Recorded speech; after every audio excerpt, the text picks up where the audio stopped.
అందరికీ నమస్కారం అమ్మ. ముఖ్యంగా పింఛన్దారులందరికీ ఒక గొప్ప శుభవార్తని చెప్పుకోవాలా. కొంతమంది కొన్ని రకాల వ్యాఖ్యలు అయితే చేస్తున్నారు.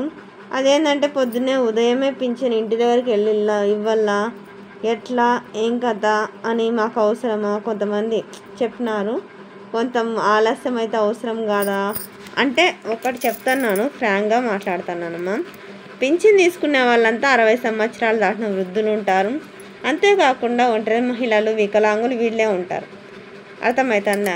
కొంతమంది ముసలి వాళ్ళైనా కానీ పనులు చేసుకొని బతికే వాళ్ళు ఉంటారమ్మా. వాళ్ళు వాళ్ళ ఇళ్ళ దగ్గరికి పోయి ఇవ్వాలా, పొద్దున్నే ఇవ్వాలా అంటే ఆ రోజు ఆ పింఛన్ కోసము వాళ్ళు పనులు మానుకొని ఉండాల్సిన అవసరం లేదు.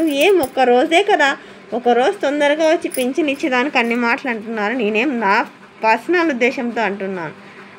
అర్థమవుతుందమ్మా. ఒకరోజు వాళ్ళ పనులు కొంచెం తొందరగా వచ్చి ఇవ్వడం వల్ల చాలా మంచిది జరుగుతుంది.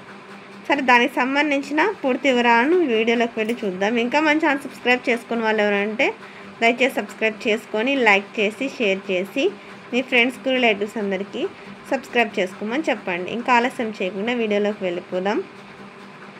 పింఛను లబ్ధిదారుల ఇళ్లకు జియో ట్యాగింగ్. ఇళ్ల వద్దకే పంపిణీ జరిగేలా నిరంతర పర్యవేక్షణ. అవినీతికి ఆస్కారం లేకుండా IVRS కాల్స్తో సమాచార సేకరణ. అర్థమవుతుందా? ఇళ్ళ దగ్గరికే వెళ్ళి ఖచ్చితంగా అంటే పింఛన్ అయితే ఇస్తారు. అంతేకాకుండా ఏమాత్రం అవినీతి అనేది లేకపోకుండా తెలుసు కదా, మీకు కళ్ళు కానీ తంబు కానీ ఇట్లాంటివి తీసుకొనే ఇస్తారు. మీరు టెన్షన్ పడాల్సిన అవసరం లేదు. ఎవరెన్ని చెప్పినా కూడా, ఎవరెన్ని వ్యాఖ్యలు చేసినా కూడా కూటమి ప్రభుత్వం అనేది ఖచ్చితంగా అంటే ఇళ్ళ వద్దకే వెళ్ళి లబ్ధిదారులకు పింఛను అందజేస్తుంది. ఇక్కడ చూడండి, ఈనాడు పత్రికలో ముద్రించబడిన అంశం. ఈ ఎన్టీఆర్ భరోసా పింఛను పథకం కింద అందిస్తున్న సామాజిక భద్రతా పింఛన్ పంపిణీ లబ్ధిదారుల ఇళ్ళ వద్దకే వెళ్ళి ఇచ్చేలా ప్రభుత్వం కట్టుదిట్టమైన చర్యలను చేపట్టింది. ప్రతి నెల దాదాపు 90% పైగా పింఛనర్లు, గ్రామ వార్డు సచివాలయ ఉద్యోగులు లబ్ధిదారుల ఇళ్ల వద్దకే వెళ్ళి పంపిణీ చేస్తున్నారు. కొన్ని చోట్ల కొంతమంది ఉద్యోగులు వివిధ కారణాలతో సుదూరంలో అందిస్తున్నారు. దీనిపై నిఘా పెట్టిన ప్రభుత్వం ఎక్కడ పంపిణీ జరుగుతుందో గుర్తించేందుకు జియో ట్యాగింగ్ను వివరిస్తున్నది.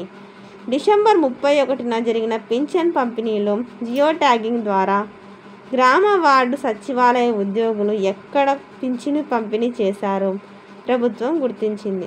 దూరంగా పంపిణీకి కారణాలను గుర్తించి సమస్యలను పరిష్కరించేందుకు చర్యలను తీసుకుంది.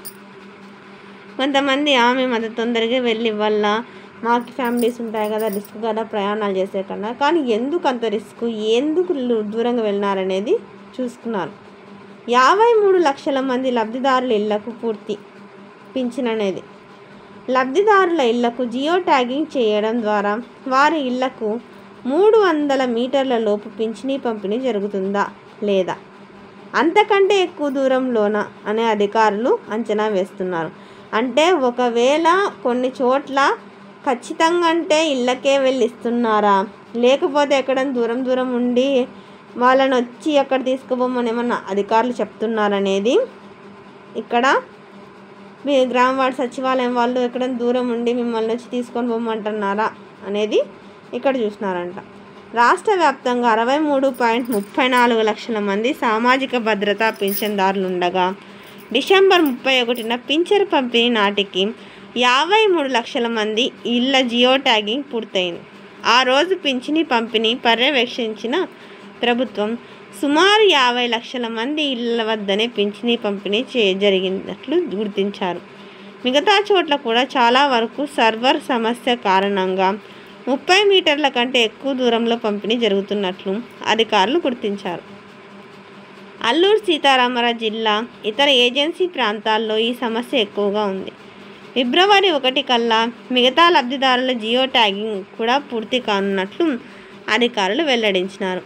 పింఛను పంపిణీలు అవినీతి ప్రతిఘటనను వెలుగు చూసిన నేపథ్యంలో ప్రభుత్వం ప్రతి సచివాలయం పరిధిలో 5% మంది లబ్ధిదారులకు IVRS ద్వారా ఫోన్ చేసి అభిప్రాయాలను సేకరిస్తుంది. ఇందుకోసం లబ్ధిదారుల ఫోన్ నంబర్లన్నీ ఈ నెల 10లోగా పింఛన్ యాప్లో నమోదు చేయాలని ఆదేశించింది. అందరికీ ధన్యవాదాలమ్మా. ఇంకా మన ఛానల్ సబ్స్క్రైబ్ చేసుకుని వాళ్ళు ఎవరైనా ఉంటే దయచేసి సబ్స్క్రైబ్ చేసుకొని లైక్ చేసి షేర్ చేసి మీ ఫ్రెండ్స్కు రిలేటివ్స్ అందరికీ సబ్స్క్రైబ్ చేసుకోమని చెప్పండి. నా ఛానల్ని సబ్స్క్రైబ్ చేసుకొని ప్రత్యక్షంగా పరోక్షంగా సపోర్ట్ చేస్తున్న వాళ్ళందరికీ పేరు పేరున ప్రత్యేకమైన హృదయపూర్వక ధన్యవాదాలు. అందరికీ ధన్యవాదాలు. దయచేసి వీడియోని మాత్రం స్కిప్ చేయొద్దు.